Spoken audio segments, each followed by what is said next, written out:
Yeah, that was an interesting one. Here's an amazing stat we ran by today. 3.2 million teenagers in Canada will be affected by depression. It's unbelievable. Go to mindyourmind.ca to learn about this. And Nicole is fascinated by this. She went back to her old high school, Cedar Brae Collegiate, to talk with some of the current students. Check this out.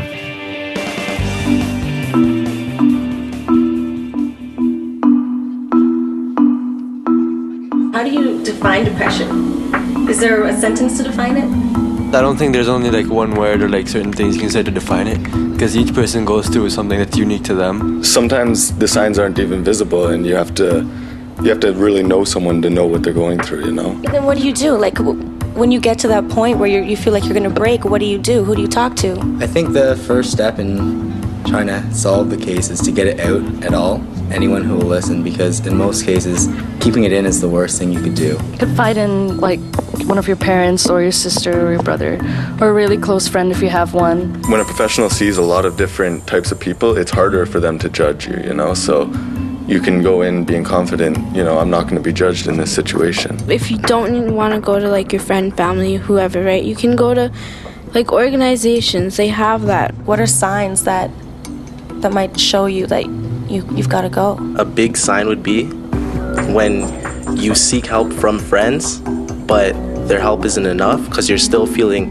depressed. You don't want to hang out with your friends as much. You don't want to go out with them. Like, you just don't want to be around a lot of people. I remember a friend telling me that she was depressed, and I remember her coming out and telling me, and she said, it's like you're looking outside your door and you're inside your house, and your life is passing you by, and that door is slowly closing, and you're sitting on the steps and you're trying to run to that door, but it's closing in on you.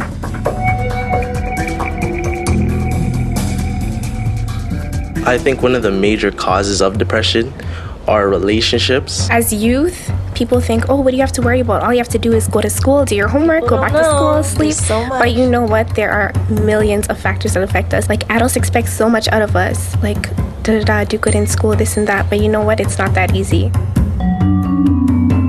It's not that it's looked down upon, it's just not a topic that comes up at the dinner table. If society's not taking it serious, or they look down on it or laugh at it, then once again, people aren't going to be open about it, and then they're going to start bottling it up again. Sometimes people, they just slowly slip into it, and I don't think a lot of people realize that, and they just think, oh, if you're depressed, it's because of something you did. What would you think of a friend if they came up to you and told you, I'm getting help? I'd let them know that I was proud of them for being able to take that step. I would look at them as a stronger person, because when people seek professional help, it's actually a good thing. Well, I know this might be a little silly, but little things that you do when you feel depressed just to cheer you up.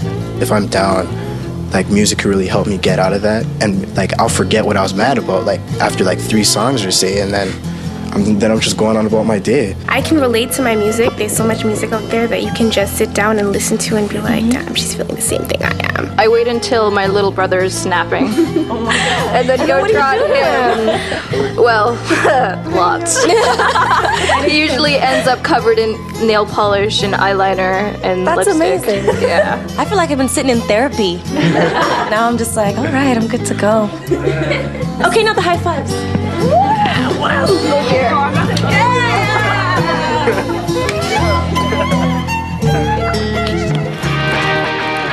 Tired of your questions and crazy comments being